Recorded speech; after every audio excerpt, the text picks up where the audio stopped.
सभी को मेरा नमस्कार। कैसे हैं आप सभी? स्वागत है आपका एक नई वीडियो में। तो आज स्टूडेंट हम लोग बेसिक पढ़ेंगे और बेसिक से, क्योंकि सिलेबस में सबसे पहला जो चैप्टर था बेसिक था, पहले हम बेसिक समझेंगे। इंग्लिश लैंग्वेज में जो बेसिक पार्ट होता है उससे आज हम सीखेंगे। तो बेसिक में क्या क्या हमें पढ़ना होता है थोड़ा ध्यान से देखेंगे। बेसिक्स में हम लोग को सबसे पहले आपको जानना पड़ेगा लेटर के बारे में। लेटर लेटर का मतलब होता है वर्ड, या कहते हैं अक्षर।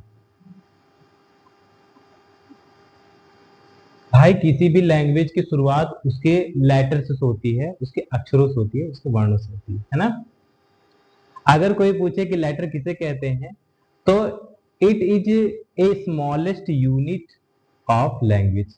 यह भाषा की सबसे छोटी इकाई होती है लेटर।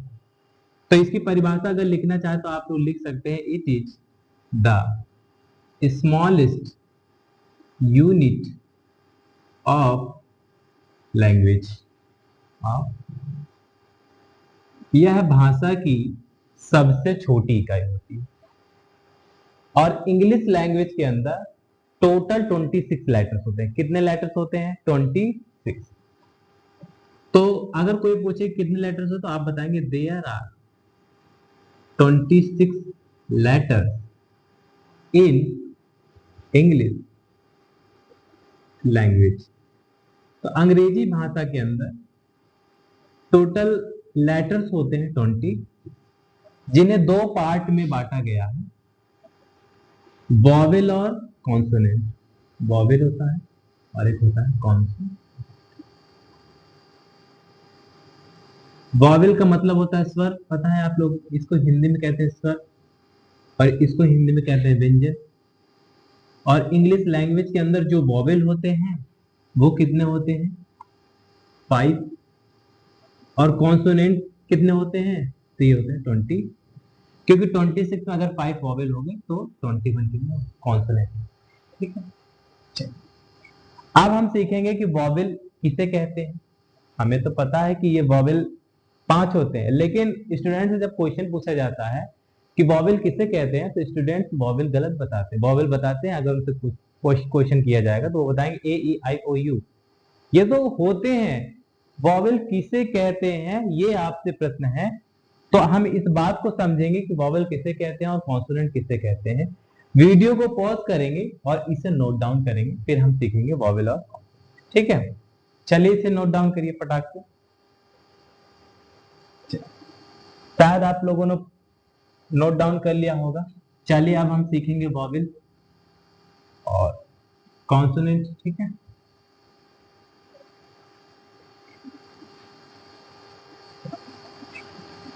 वॉवेल को हिंदी में जानते हैं आप लोग, स्वर कहते हैं। ठीक, एनी लेटर, एनी लेटर, कोई भी लेटर हो जिनका प्रोनाउंसिएशन विदाउट ऑब्स्ट्रक्शन होता है, उसी को क्या कहते हैं? वॉवेल कहते हैं। विदाउट ऑब्स्ट्रक्शन का मतलब कि स्वतंत्र रूप से बोले जाने वाली ध्वनि को हम लोग क्या कहते हैं? वॉवेल कहते हैं, स्वर कहते हैं। तो अगर आप इसकी परिभाषा लिखना चाहते हैं तो आप सभी इसकी परिभाषा लिख सकते हैं। Any letter which pronounce without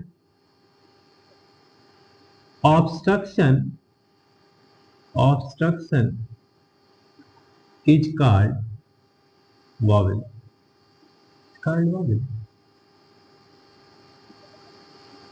स्वतंत्र रूप से बोले जाने वाले अक्षरों को ये क्या कहते हैं? वॉवेल होते हैं। इनकी संख्या कितनी होती है? 5 होती है। कौन कौन से होते हैं? तो ए ई आई ओ यू। चलिए सेकंड पॉइंट है, ये फर्स्ट था। सेकंड क्या है? कॉन्सोनेंट। कॉन्सोनेंट किसे कहते हैं? कॉन्सोनेंट, कॉन्सोनेंट को हिंदी में कहते हैं व्यंजन।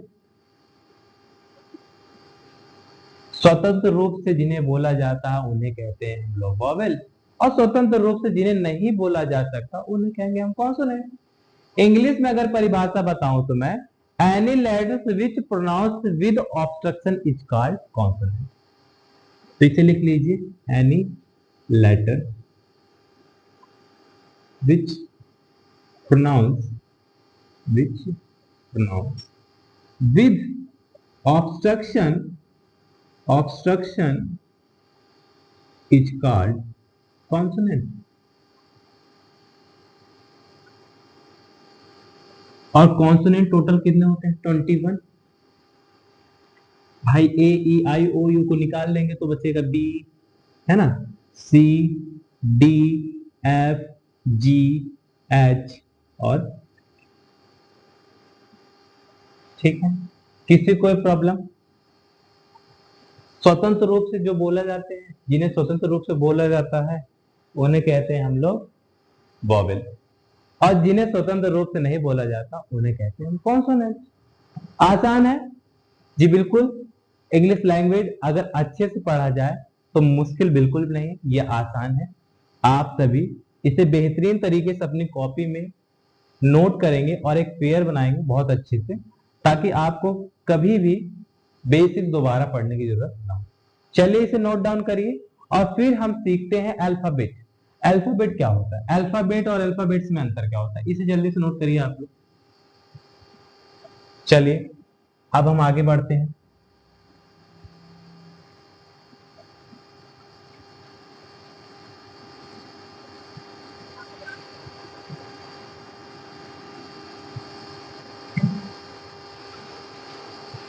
अल्फाबेट क्या होता है? अल्फाबेट, अल्फाबेट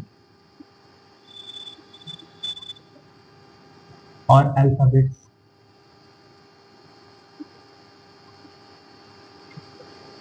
हमारे जितने भी, क्योंकि यहाँ पर सीबीएसई बोर्ड और यूपी बोर्ड के छात्र हैं तो उन्हें, क्योंकि बेचारे मासूम हैं, नन्हे मुन्ने बालक, उन्हें पता ही नहीं है कि अल्फाबेट और अल्फाबेट में क्या अंतर होता है। अल्फाबेट कहते किसे? अगर मैं आपसे एक क्वेश्चन पूछूं कि अल्फाबेट किसे कहते हैं, अल्फाबेट कितने होते हैं, तो आपका जनरली आंसर होगा कि अल्फाबेट 26 होते हैं। तो मैं आपको बता दूं कि ये जो आपका आंसर है बिल्कुल गलत है, क्योंकि अल्फाबेट एक होता है। अल्फाबेट क्या होता है?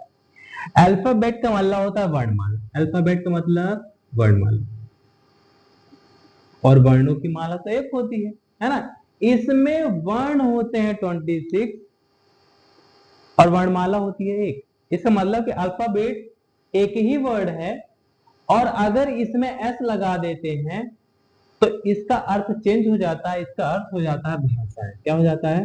भाषा। कहोगे सर जी ये कैसे होता है, इधर से उधर का होता है? तो आपको बता दो कि ये एक जो है अनकाउंटेबल नाउन है। अनकाउंटेबल नाउन में जैसी एस लगाते हैं बाबू, उसका अर्थ ही चेंज हो जाता है। समझ में आ रहा है? चलिए, अगर कोई अल्फाबेट की परिभाषा लिखना चाहता है तो मैं यहां पर लिख देता हूं कि अल्फाबेट की परिभाषा होती क्या है। अल्फाबेट का हिंदी में मतलब समझ गए आप सभी लोग? वर्णमाला।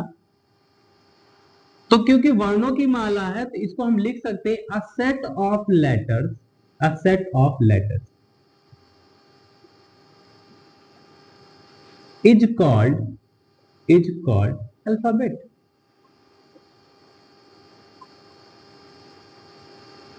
किसी कोई प्रॉब्लम? भाई लेटर्स का एक समूचा ही अल्फाबेट कहलाता है। ठीक, चलिए हम लोगों ने लेटर पढ़ा, कितना टाइप का होता है, अल्फाबेट पढ़ा। चलो एक पॉइंट मैं थोड़ा से मिस्टेक कर रहा था कि जो ओल्ड इंग्लिश लैंग्वेज थी, ओल्ड इंग्लिश लैंग्वेज के अंदर 44 लेटर्स होते हैं। कितने लेटर्स होते थे? 44 लेटर्स होते थे। ये सीटेट के एग्जाम में आ गया था और पूछ लिया था कि ओल्ड इंग्लिश लैंग्वेज में कितने लेटर्स होते थे, और वहां पर ऑप्शन था 44, 34, 30, 28।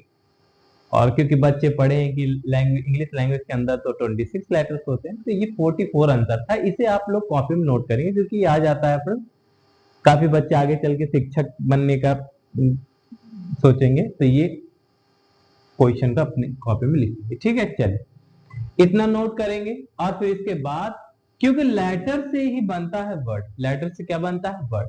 ये जो 26 लेटर्स है, इन्हीं 26 लेटर्स को जंबल कर करके, घुमा घुमा के, उनकी पोजीशन को चेंज कर करके नए नए वर्ड बनते गए। और लगभग इंग्लिश लैंग्वेज के अंदर 1 लाख वर्ड ऐसे हैं जो यूजेस हो रहे हैं इतनी समय, ठीक है। लेकिन क्या हम 1 लाख वर्ड पढ़ेंगे? जी नहीं, 1 लाख वर्ड तो नहीं पढ़ेंगे। हम लोग उतना पढ़ेंगे जितना हमारे काम का है, जितना हमारे एग्जाम में आता है। आप कहोगे सर कितना एग्जाम में आता है हमारे, हाँ क्या कुछ बता सकते हैं आप कि कितना एग्जाम में है? तो मैं आपको बता दूं, आप अगर 5000 वर्ड 5000 वर्ड अगर आप याद कर लेते हैं, उसे तैयार कर लेते हैं, तो ऐसा कोई एग्जाम नहीं होगा जिससे आप नहीं क्वालिफाई कर सकते। बिल्कुल आराम से आप उसे क्वालिफाई कर सकते हैं, लेकिन बस आपको चाहिए ये 5000 वर्ड, वो आपको अच्छे से याद रहना चाहिए। सबके बस के थोड़ी, सब अगर याद कर लेते तो सभी नौकरी पा जाते। आप लोग देखते होंगे अगल बगल अपने, कोई 5 साल से तैयारी कर रहा है, कोई 10 साल से तैयारी कर रहा है, बाबू तैयारी करते ही रह जाते हैं। भाई गुर्दा चाहिए, क्या चाहिए? गुर्दा। अगर आपके अंदर गुर्दा है, आपके अंदर वो क्षमता है कि आप 5000 शब्द का याद कर सका था, तो बिल्कुल आपको नौकरी मिली, ठीक है। चलिए अब हम सीखेंगे, क्योंकि लेटर से बनता है वर्ड, तो वर्ड किसे कहते हैं, कितने टाइप के होते हैं, वो सारी चीजें सीखेंगे, ठीक है। चलिए इसे वीडियो को पॉज करके नोट डाउन करेंगे, और फिर इसके बाद हम आगे चलेंगे। चलिए लिखिए आप लोग वर्ड। वर्ड का मतलब होता है शब्द। वर्ड का मतलब होता है शब्द। अब शब्द किसे कहते हैं बाबू, हाँ कोई बताना चाहेगा शब्द किसे कहते हैं? मेरे स्टूडेंट जो ऑफलाइन के हैं, वो आप क्या बताना चाहते हैं? मनीषा और दीपाली और नितेश और ये लोग, अगर आप बताना चाहते हैं तो प्लीज बताइए वर्ड किसे कहते हैं। तो चलिए मैं बताता हूँ आपको वर्ड किसे कहते हैं, शब्द किसे कहते हैं। क्योंकि जो 26 लेटर से उन्हीं से बना है वर्ड, तो हम ये कह सकते हैं a group of letter, a group of letter which make which make some sense, which make some sense is called word। या लेटर्स का ऐसा समूह जो कोई ना कोई क्या दे, सेंस दे, भाव दे, उसी को क्या कहेंगे? हम शब्द कहेंगे। क्या कहेंगे? शब्द कहेंगे। अगर आप, क्योंकि सीबीएसई बोर्ड यूपी बोर्ड दोनों छात्र हैं, तो अगर आप इंग्लिश में तो लिखा करो, अगर हिंदी में थोड़ा सा लिखना चाहते हो तो आप लोग हिंदी में जो मैं बताऊं तो उसे लिख लिया करो, ठीक है। मतलब मैंने बोला, क्या बोला? A group of letter which make some sense is called a word. अक्षरों का ऐसा समूह जिसका कोई भाव प्रकट हो, उसी को शब्द कहते हैं, ठीक है। चलिए एक एग्जांपल देखेंगे, जैसे जैसे एक मैं लेटर्स का एक समूह लिखता हूं, जैसे लिख देता हूं मैं GOR। ये एक क्या है? लेटर्स है। और लेटर्स का क्या यही एक वर्ड है? जी नहीं, इनको हम क्या करेंगे, इस तरह से अरेंज करेंगे जिसका कुछ सेंस निकलेगा। जैसे FRO, इससे बन गया फ्रॉग, और फ्रॉग का मतलब होता है मेंढक। होता है कि नहीं होता है मेंढक? चलिए तो आप समझ गए होंगे कि हाँ लेटर से बनता है वर्ड, ठीक है। अब इंग्लिश लैंग्वेज के अंदर कितने टाइप का वर्ड होता है? भाई वर्ड तो 1 लाख से ज्यादा है, तो क्या 1 लाख टाइप का होता है? जी नहीं।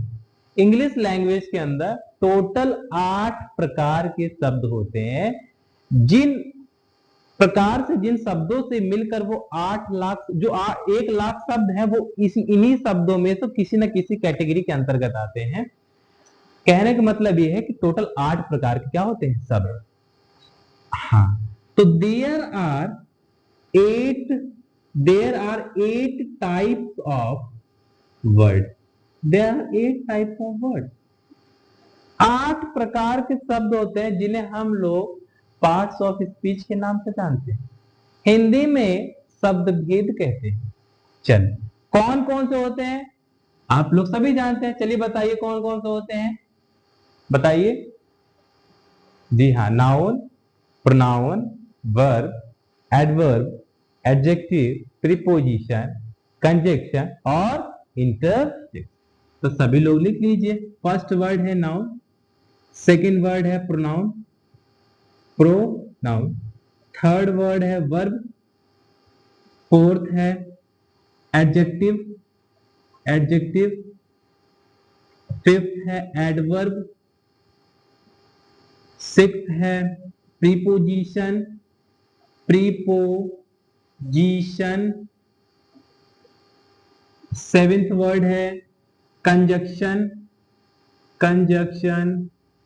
और एट्थ वर्ड है इंटर।